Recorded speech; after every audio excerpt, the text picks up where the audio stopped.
Okay, I will emphasize this is non-spoiler, but I will use the first trailer. And I do know a few things about the plot, but I will not get into that. We'll keep it very vague if you want to come in with no real knowledge of the film. So the second trailer has dropped. What did I think? Well, I should note very explicitly the first trailer was very disappointing. I will get into that a little bit later to do a compare and contrast because this one was a lot better. It was way, way better. I was pretty shocked, in fact, that this trailer dropped, and its quality was much, much higher. So the basic gist is, of course, we have two girls possessed. It does seem like we're going to lean into a father-daughter relationship. Some people are assuming it's an old demon from the earlier Exorcist, but we don't know. The premise of this film is none of the Exorcist sequels exist. The only thing that's canonical is the first film. I guess in this universe, seen demon possession for a long, long time. But it does seem that demon possession is real, it has a history, and these people are already saying other people have died in similar cases. Apparently, demon possession is normal, and exorcism is normal, so that could be fatal in terms of the fictional universe. We'll have to wait and see. In terms of the trailer and its aesthetics, it was pretty excellent. The thing with the first trailer is whatever you want to say about David Gordon Green, and I want to make clear, I don't hate him. I actually like Pineapple Express, but I considered the Halloween trilogy he did a complete abomination. I just hate that trilogy. I hate everything about that trilogy. I hate every single one of those movies. I find almost nothing good about them. I think they're all really, really bad. I guess the first one is at least tolerable, but even that is really, really stupid.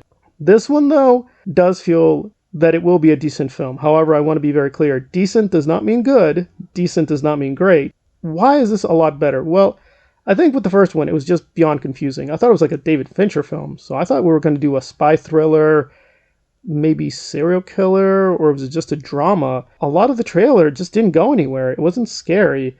And even though I am very skeptical of David Gordon Green, the films themselves look beautiful.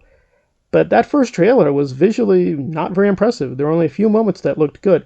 This is the complete opposite. Most of this trailer looked very visually impressive. It felt like a horror movie. I don't think this feels like an Exorcist film. This is definitely not a William Friedkin film. This does not have the Friedkin style. Okay, that's fine. He has his own style.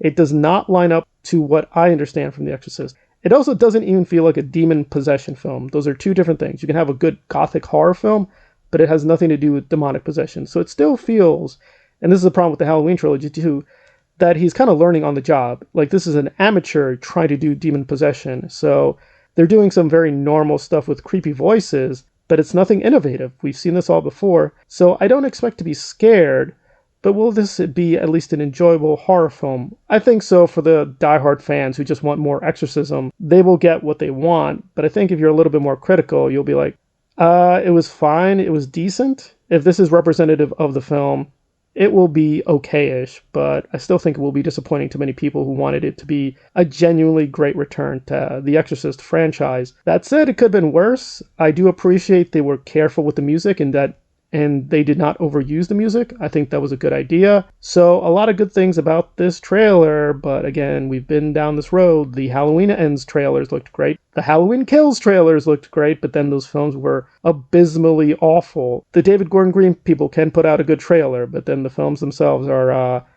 very, very lacking. However, I will be optimistic here and say if this is representative, then the film will at least be passable. Will it be passable enough for myself or most of the fans? I doubt it, but I do think they have a shot at making a passable film, which earlier I had severe doubts about. And that's the best thing I can say about the second trailer for Exorcist Believer.